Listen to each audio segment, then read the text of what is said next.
Now we're going to put everything together that we learned in our first 3 videos. Quick review: GPS, grip, posture, and stance.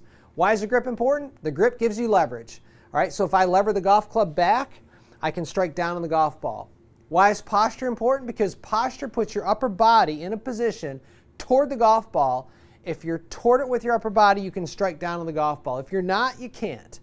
Why is stance important? Because stance keeps you in balance. It's so interesting. If you get these things wrong, you're going to struggle. I learned a great lesson when I was a young assistant at the Untitled Club in Lake Forest, Illinois.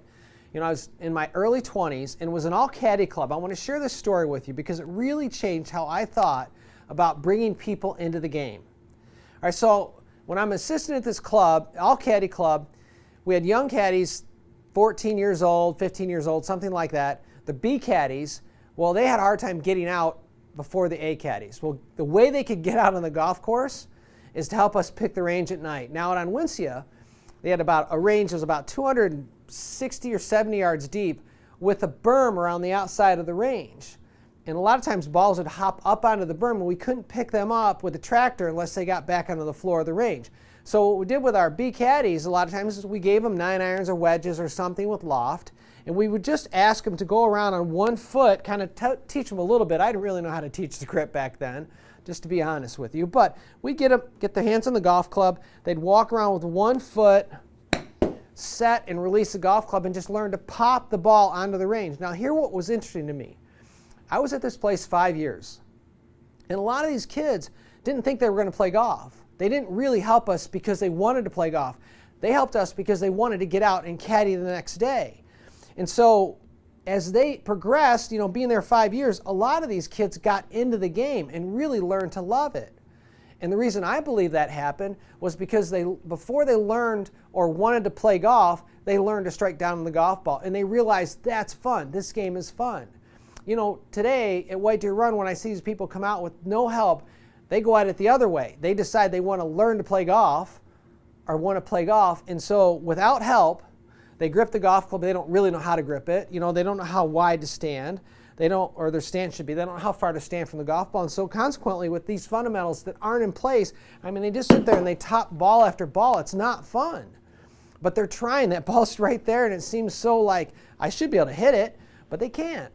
So I really want to help you get started in the game of golf. And my point is this. These kids that really learned to strike down on the golf ball before they started thinking about playing the game of golf with these little swings had a lot better time.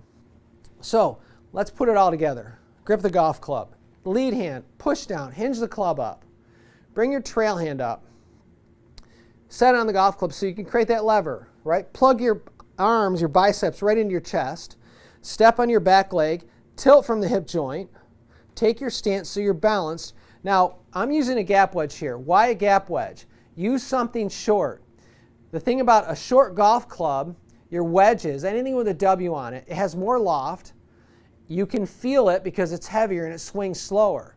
So the thing about a heavy golf club, the reason why professionals like you using heavy golf clubs at first is because you can feel what's happening more. It's swinging slower, it's heavier. Your brain can feel it. Learn and build your habits with short, heavy clubs, and then once you get your habits down, then progress into the longer clubs. All right, so I've got a gap wedge. I go through my routine and my setup, my GPS, grip, posture, stance.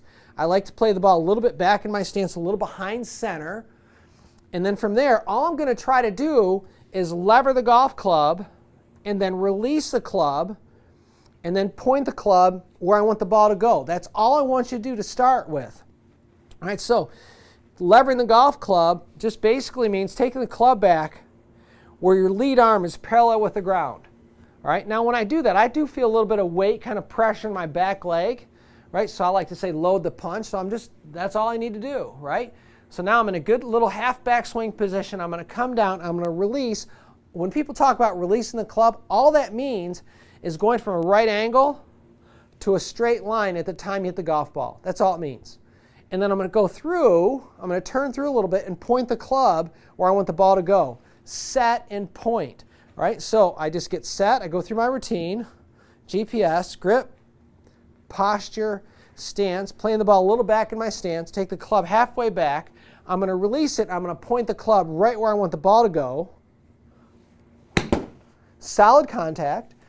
If you learn to do that first, before you start making these big, unwieldy golf swings where you can't make solid contact, you'll have a lot better time with this game, and you'll enjoy it once you get that down, and you'll find it's fun.